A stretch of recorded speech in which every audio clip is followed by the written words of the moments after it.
को निर्भय कर देने वाला हो जाएगा। साधन पथ पे हम इनको आदर्श मानकर चले तो बहुत जल्दी आनंद आ जाए। अब हमें किसी भी अड़चन से कोई भय नहीं, किसी भी अड़चन से भय नहीं। आप ये खिलवाड़ मत समझे, किसी भी अर्थ कोई तुम्हें नहीं रोक सकता आप श्री जी से मिलने के लिए। साधक तीन बातें आरंभ से देखे कि हमारे जीवन में आ रही हैं कि नहीं। पहली बात, भगवान पर पूर्ण श्रद्धा विश्वास। अनंत ब्रह्मांडों के स्वामी हैं, काल भी उनके अधीन है। डरना क्यों भाई, किस बात का डर लगना है? अगर डर है, भय है, तो अभी श्रद्धा विश्वास स्वामी में नहीं है। अगर हमें हृदय में कष्ट अपना प्रभाव पहुंचाना चाहता है तो जैसे कोई ठंडी से बहुत कांप रहा हो और माता दौड़कर आवे, अपने हृदय से लगा के अपने शरीर का ताप देकर उसकी ठंड को दूर कर दे, ऐसे प्रियाजू करती है, ऐसे प्रियालाल करते हैं। ये कहा कहो बड़ भाग, नित नित रति हरिवंश हित, नित बरधत अनुराग, यह जो कृपा हरिवंश की। ये आपनो भाग आपन मुख, कहा तुझ श्री हरिवंश बल, हरिवंश भरोसे भय निडर, सुनित गर्जत हरिवंश बल। देखा है, कष्टों की बौछार है, ऐसे जैसे ऊपर से वर्षा हो रही है, भगवान शेष फणों का छत्र, संवर्तक मेघ प्रलयंकारी वर्ष रहे, गिरिराज जी का छत्र। ऐसे भक्त को कृपा छत्र से हर समय सुरक्षित रखा जाता है। भक्त बनने के लिए कोई विशेष लायकात की आवश्यकता नहीं। मैं समस्त गुणों से हीन, पर मैं अपने प्रभु का, बस यही लायकात है। प्रभु की सिवा यदि आपका कोई अन्य आश्रय तो आपको धोखा लगेगा। नहीं तो सच्ची कह रहे हैं, इसी जन्म में निहाल हो जाओगे। एक बात केवल स्वीकार करो कि प्रभु के सिवा मेरा कोई नहीं है, और है भी नहीं। स्वीकार कर लोगे तो तुम्हें अनुभव में आने लगे। हम प्रतिपल देखते हैं, प्रतिपल। वो केवल अपनापन चाहते, केवल अपनापन, कोई दूसरा नहीं होना चाहिए। बस कहां बाहर तो देखो आप सब हमारे हो, अंदर से नहीं हो। अंदर से आप सब श्री जी के हो और हम आपके सेवक हैं। बाहर से आप गुरु मानो, जो भाव मानो, वो आपको श्री जी जाने। अंदर से हमारे आप श्री जी के जन हो और हम आपके सेवक हैं। बाहर से कुछ भी व्यवहार मानो, कोई बाहर से व्यवहार का कोई अस्तित्व नहीं, अंदर की बात का अस्तित्व होता है। आप सब हमारी स्वामिनी के परिकर हो, हम आपके दास हैं। बस इस बात से हमारा अपनापन आपसे है, नहीं श्री जी के सिवा किसी से कोई अपनापन नहीं। कि आप इसका प्रभाव समझिए। प्रभु को सिर्फ अपनापन चाहिए, सिर्फ अनन्यता। यदि उपासक में तीन बातें नहीं है तो अभी थोड़ी गड़बड़ी है। पहला, दृढ़ श्रद्धा विश्वास। दृढ़ श्रद्धा, अब नहीं, अब नहीं, अब नहीं। अब तो हाथ उठने का समय आ गया। अब क्या, अब नहीं। अब गाहक मत फंसाओ, बाजार बंद करो, हाथ उठा लो, चलो अपने घर चलो। समय आ गया, घर चलने का समय है। नहीं तो कलयुग अपनी बाजार ऐसी फैला देगा कि भूल जाओगे कि घर भी जाना है। दूसरी बात, जो गुरु ने भजन दिया उसमें तत्परता, सच्ची मानिए। जीवन भर कभी इस प्रमाद को गुरु कृपा से आने का अवसर नहीं दिया गया कि चैन से सोए हों और चैन से खाए हों। पूरे जीवन में कभी सुविधाओं को स्वीकार नहीं हुआ, पर साधन मार्ग में कभी भी शिथिलता नहीं हुई, तत्परता ही। प्रभु पर पूर्ण श्रद्धा विश्वास और गुरु प्रदत्त साधन पर तत्परता। और तीसरा खास विषय, इंद्रियों से भोगों को न भोगना। तब ये जो रंग है परमार्थ का, तब अब 2-4 माला की मनमानी आचरण किए कहते हैं हमें भगवदानंद की स्फूर्ति नहीं होती। आपने रास्ता रखा है भगवदानंद का, बाजार लगाए बैठे हो अंदर हृदय में, अन्य आसों की, अन्य भोगों की, अन्य चाहों की, अन्य मान्यताओं की। अरे खाली करो, ये सब माया का खेल है। एकमात्र प्रभु, बस जब ठन जाएगी ये बात। अच्छा गौर से देखो क्या है, जब चलोगे तो क्या होगा, चलने की तो सोचो, उस दिन की सोचो जिस दिन चलना है, और किस दिन चलना है पता ही नहीं है, तब तो और होश में हो जाओ। आपको कोई भी यहां सहयोग देने वाला नहीं, कोई भी वस्तु आपकी नहीं, कुछ भी आपके साथ नहीं जाएगा।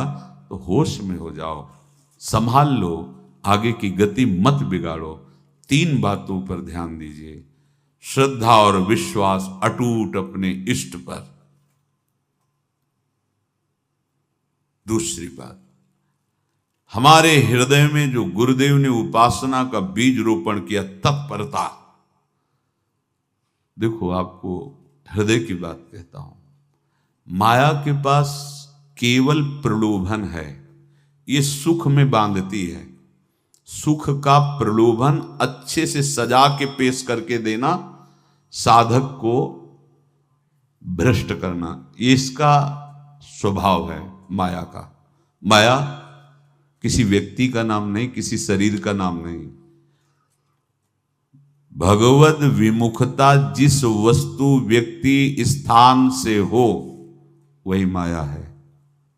माया का मतलब थोड़ी जिसे कोई स्त्री शरीर पे आरोप कर दे या पुरुष शरीर पे आरोप कर दे ये तो माया है, तो और क्या है। मैं, मोर, तोर, तय और जहां तक इंद्रियां जाएं, जहां तक मन जाए, सब माया ही है। इसको देखा है भगवान के पार्षदों ने। ये क्या करती है, चमकीली लेबिल लगाकर, सुख का चारा डाल करके जीव को बांधती है। इससे सुख मिलेगा, बहुत सुंदर है ये वस्तु, ये शरीर, ये व्यक्ति, ये स्थान, ये पद, इससे वो बांधती है। विवेक ऊपर की लेवल का तत्काल ऑपरेशन करता है, वो आंतरिक विषय पर दृष्टि डालता है तो सब खोखला निकलता है, बाहर निकल क्रॉस कर जाता है। होए विवेक मोह भ्रम भागा, तब सब विषय विलास विरागा। अज्ञानी उसी आकर्षण सुख में बंध जाता है, और सुख तो था नहीं, बंधन इतनी जोर का हो गया, अब मुक्त हो सकता नहीं, तो उसके हृदय में लगता है इसके बिना जी नहीं सकते, इस नशा के बिना, वस्तु के बिना, व्यक्ति के बिना। और एक सूक्ष्म बात, वो जब आपको सुख देगी तो आपको स्वतंत्रता का आभास कराएगी, और जब आप उसको छू लेंगे तो आपको परतंत्र बना देगी, भयभीत कर देगी। तो आप डाउन होकर के अपने अस्तित्व को मिटाकर पूरा जीवन बर्बाद कर देंगे।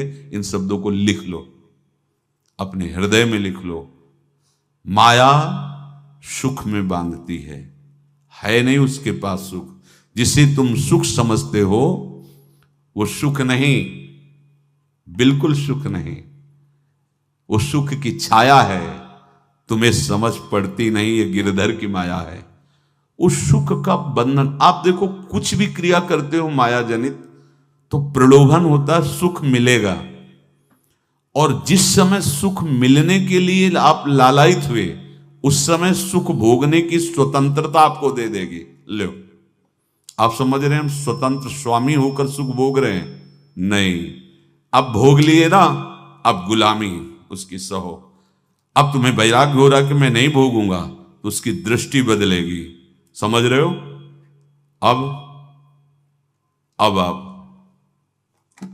अपने आप को पूरे शरणागत कर दिए, हर तरह से तुम्हें बांध करके भगवत विमुख करके नष्ट कर देगी।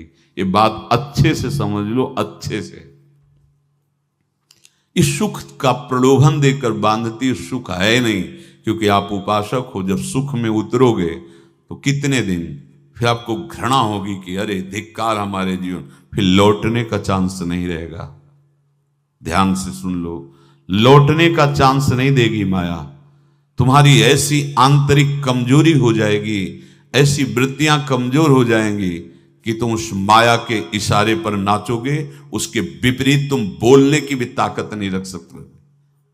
मान लीजिए, विषय चुगा जिन चुगे, कछुक चुगत सुख होए, फिर जो फांसी ऐसी लगे, ते सम दुख न को। ये अनुभवी महापुरुष रसिक शेखर श्री ध्रुवदास जी महाराज कह रहे हैं। तो तीसरी बात का संयतेंद्रिय, दृढ़ श्रद्धा विश्वास भगवान पर, गुरु प्रदत्त प्रबल साधना में तत्परता, और इंद्रियों की गुलामी कभी स्वीकार न करना। जीवन में ध्यान रखा जाए, केवल प्राण पोषण शरीर के निर्वाह के लिए जो निरपेक्ष भाव से मिले उसे स्वीकार करो, अन्यथा ये प्रलोभन सुख का देकर माया तुम्हें बांध लेगी और फिर तुम्हें अधीन कर लेगी। कितने से मार्ग में उत्साहित होकर चलते हैं, पर गुरु कृपा पात्र ना होने के कारण, चतुर खिलाड़ी ना होने के कारण वो प्रलोभन में फंस जाते हो। फंस गए तो फिर मछली का कांटा जानते हो, ऐसे अब वो चाहे जितना हिले डुले, वो कांटा नहीं निकल सकता, अब तो उसको मरना ही पड़ेगा। ये जन्म बर्बाद ना हो, आप सबसे प्रार्थना है। बहुत ही अपने घर की जैसी बात होती है। इसका कार्य है माया का सुख में बांधना, सुख के प्रलोभन से, और आपको सुख भोगने के लिए स्वतंत्रता देना। आप उस स्वतंत्रता से सुख भोगे कि न जाने कितने जन्मों की परतंत्रता तुमने स्वीकार कर ली। अगर इस रहस्य को जान जाओगे तो डरोगे। यही डरे डर हरिवंश हित। श्वास जैसे मनुष्य स्वाभाविक लेता है, खाते पीते सोते चलते उठते बैठते बात करते हंसते, सब अवस्थाओं में आप श्वास नहीं लेते, स्वाभाविक आ जा रही है। ऐसे ही श्वास प्रश्वास अपने आराध्य देव के स्मरण का अभ्यास बना लो। अभ्यास योग युक्तेन चेतसा नान्यगामिना। और जैसे तनिक भी श्वास रुकी तो घबराहट, बेचैनी, परेशानी आ जाती है, ऐसे ही श्वास प्रश्वास यदि नाम से खाली जाने लगे तो घबराहट, परेशानी, जलन पैदा होनी चाहिए। तब आप उपासक माने जाएंगे। क्या ऐसा हो रहा है? क्या हृदय की ऐसी स्थिति है तो धन्यवाद, नहीं है तो इसी की प्राप्त करने के लिए प्रियाजू ने हमें अपने मार्ग में घसीटा है, चाहे वो गृहस्थ हो चाहे वो विरक्त हो। यदि श्वास प्रश्वास में नाम न हुआ तो तुम्हें घबराहट होनी चाहिए। भूरी सखी जी कहते हैं कि मेरे जी में बड़ी घबराहट होती है, ऐसे वो जी घबरात। भूरी सखी जी कह रहे हैं, श्वास नाम दो बिलक चलत है, इनको भेद न मोको भावे। मुझे बहुत घबराहट पैदा हो रही। प्रियाजू से कह रहे हैं कि श्वास प्रश्वास में नाम का क्रम नहीं बन पा रहा, टूट रहा है, मुझे ऐसा अच्छा नहीं लग रहा। आप कृपा करो प्रियाजू, श्वास ही नाम, नाम ही श्वासा, नाम श्वास को भेद मिटावे। प्रियाजू ऐसी कृपा कर दो, श्वास प्रश्वास आपका नाम चलता रहे। ये बात प्रवचन ना मान करके जीवन मान लीजिए। जैसे हमारी श्वास प्रश्वास उठते बैठते चलते फिरते खाते पीते स्वाभाविक चलती है, हम ऐसा अभ्यास नाम का करें कि ऐसे चले। जैसे हमारी श्वास प्रश्वास रुकने लगे तो घबराहट, बेचैनी, प्राण व्याकुल हो जाते हैं, ऐसे ही श्वास प्रश्वास में यदि नाम रुकने लगे तो तद स्मरणेन परम व्याकुल तेज, घबराहट पैदा हो जाना चाहिए। नहीं होती तो अभी बहुत दूर नगरी, होती है तो अब निहाल हो गए हो, तुम चिंता मत करो। आगे का जो दिव्यात्मक स्वरूप है वो आना प्रारंभ हो जाएगा। रोम रोम रग रग बोले तब कुछ स्वाद नाम को पावे। यही सारा वैभव प्रकाशित हो जाता है। जहां तक हो सके किसी भी अनर्थ के हटाने का तुम प्रयास और चिंता मत करो। बहुत अनुभव की बात है। जैसे तुम कहीं फंस गए, गलती हो गई तुमसे, माया ने फंसा लिया, अब निर्भय हो जाओ तुम। तुम्हारा अपमान होगा, तुम्हारी निंदा होगी, कुछ नहीं बिगड़ेगा, लेकिन पूरा जीवन बर्बाद नहीं कर देना है। प्रभु के भरोसे हो जाओ कि यदि आपको अपमान और निंदा करवानी तो करवाओ, पर अब लो नसानी अब ना न सही हो। मैंने समझ गया, अब आगे बढ़ूंगा, नहीं रुकूंगा। कुछ भी हो जाए, प्राण चले जाए, सभा में अपमान हो जाए, तो भी मैं अब रुकने वाला नहीं। समझ रहे? प्राप्त अनर्थ की निवृत्ति की चिंता में नहीं रहना तुम्हें। अगर तुमसे अनर्थ हो भी गया है तो तत्काल आगे बढ़ो। तुम्हारा इष्ट वो तो जान रहा है ना, तो पकड़ो उसी को। आप जान रहे थे मैं फिसल रहा था, आपने नहीं रोका ना, चलो अब आपके ऊपर है। आप चाहे अपमान करवाओ, चाहे निंदा करवाओ, चाहे आप हमारा ये शरीर छुड़वा दो, अब मैं आपको छोड़ने वाला नहीं। बिल्कुल ये बात पकड़ लेना। ये जीवन में कई बार ऐसे अवसर आते हैं जहां हमारी भक्ति को बाधित करने के लिए माया ऐसे कांटे फैला देती है और हम असमर्थ हो जाते हैं, हम दब जाते हैं। कुछ गड़बड़ नहीं होगा, मृत्यु से ज्यादा कुछ गड़बड़ होने वाला नहीं। जो गड़बड़ हो गया अब दोबारा होगा नहीं, और उसमें हम दबेंगे नहीं, हम उसे क्रॉस करके आगे बढ़ेंगे भगवत मार्ग। कुछ नहीं होगा, विश्वास करना। वो ऐसे फूल जैसा निकाल के तुम्हें अलग कर देंगे। विश्वास रखना, विश्वास रखना। इस बात पर हम जोर दे के कह रहे हैं, नहीं फंस जाओगे, फंस जाओगे। कभी इष्ट गुरु से छुपाव मत करना कि अगर ये जान गए तो। नहीं, जानो, तुम जानो। क्यों जाने? गलती तो तूने की। अगर हमारी गलती है तो आपकी भी गलती है। कैसे? छोटा बालक जब गिरता है, मां दौड़ के उठाने जाती है ना, तो पहला रोष दृष्टि उसकी मां की होती है। अब तो उठा रहे हो, और जब गिरने जा रहे थे तब क्यों दृष्टि नहीं डाली? अगर पकड़ लेती तो गिरता ही क्यों नहीं? तुम्हारी मायाबाजी पसारी विचित्र, सुन मुनि मोहे काकी कोड़, कह हरिदास तुम्हारे हम जीते। तो ये अपने संबंध बल से बात कर रहे हैं। झुकना नहीं, टूटना नहीं। माया का कार्य है झुका देना, रौन देना, और पश्चाताप मत करना। प्राय कहा जाता है प्रायश्चित करो, पश्चाताप। हमारे पास समय नहीं है। राधा राधा राधा सब हो गया, पश्चाताप बढ़ा गए।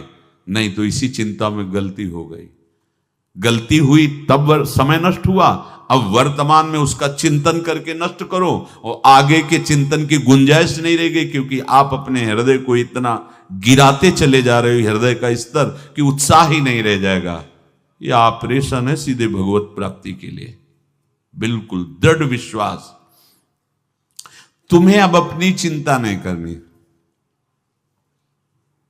बैठा लो, हृदय में बैठा लो। अगर भगवत विश्वास नहीं तो घबराहट पैदा हो जाएगी, भय हो जाएगा, विषाद हो जाएगा। अरे कितनी बार संसार में अपमान हुआ है, कितनी बार सम्मान हुआ है। ये कुछ सम्मान और अपमान कुछ अस्तित्व तो नहीं रखता। अब हरि नहीं छूटेंगे। भाग हरि की तरफ, भाग। बिल्कुल परवाह न कर, भाग। किसी के फंदे में मत फंस, भाग। ये अंदर की पुकार है, अंदर की बात कह रहा हूं। ये मन बहुत बदमाश है। पहले तो लुभायमान करके सुख में बंधाता है, और फिर भय और संकट विषाद में फंसा देता है। प्रभु का विधान संदेह युक्त नहीं होता। निसंदेह तुम्हारे सामने वो विधान प्रकट होगा जिससे तुम्हारा परम मंगल हो जाएगा, परम मंगल हो जाए। डरना नहीं। बताया नहीं था एक बार प्रेम भगत की बात। तो हमारे पास प्रेम जी आते थे, बहुत नाम जापक थे, श्री हरिवंश, श्री हरिवंश। तो उनसे पूछा आपकी ऐसी नाम निष्ठा कैसे आई? तो उनका गलती से नाम निष्ठा कैसे आती है?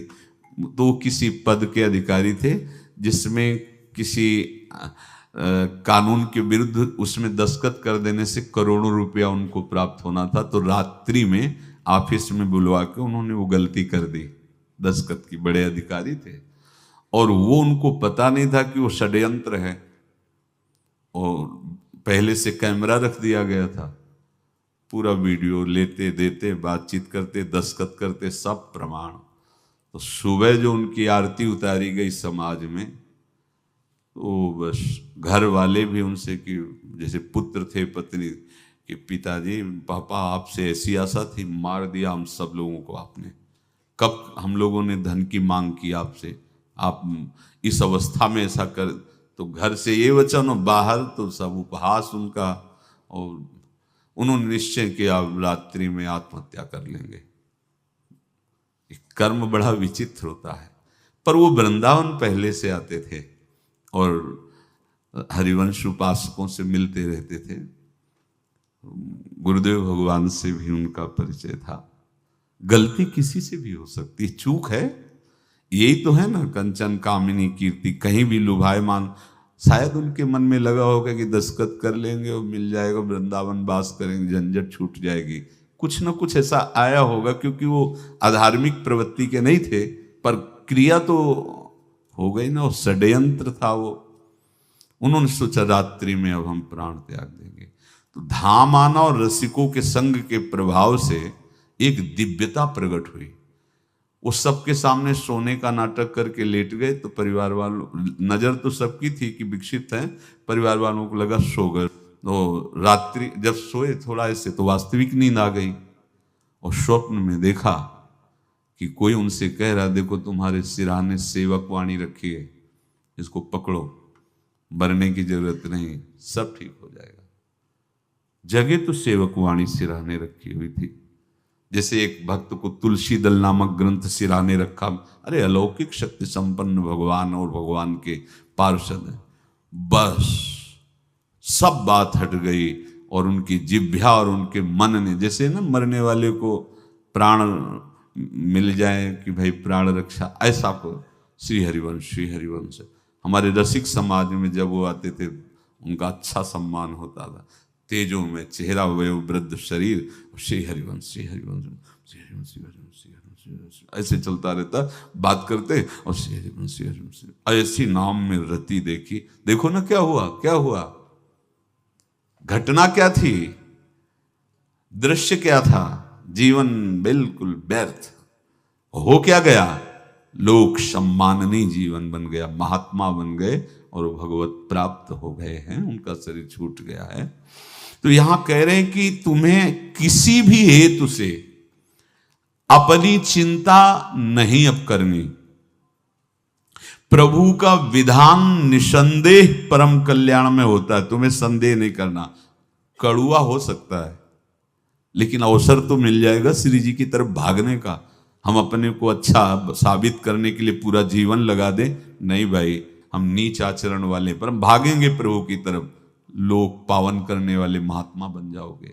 सतरति शाह लोकांत, इसको बैठा लो, जीवन में काम आएगी, ये वस्तु काम आएगी, क्योंकि विपक्ष जोरदार है, माया कोई साधारण नहीं है। विश्वासी साधक का भगवान स्वयं जुम्मा ले लेते हैं।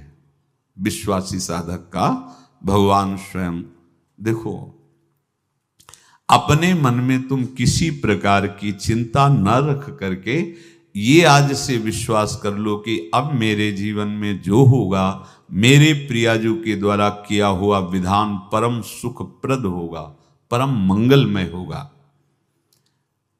विश्वासी भक्त का जब ये स्वभाव निश्चय हो जाता है कि मेरे प्रभु जो करेंगे वो मंगल करेंगे, तो परिस्थिति बुरी दिखाई दे सकती है,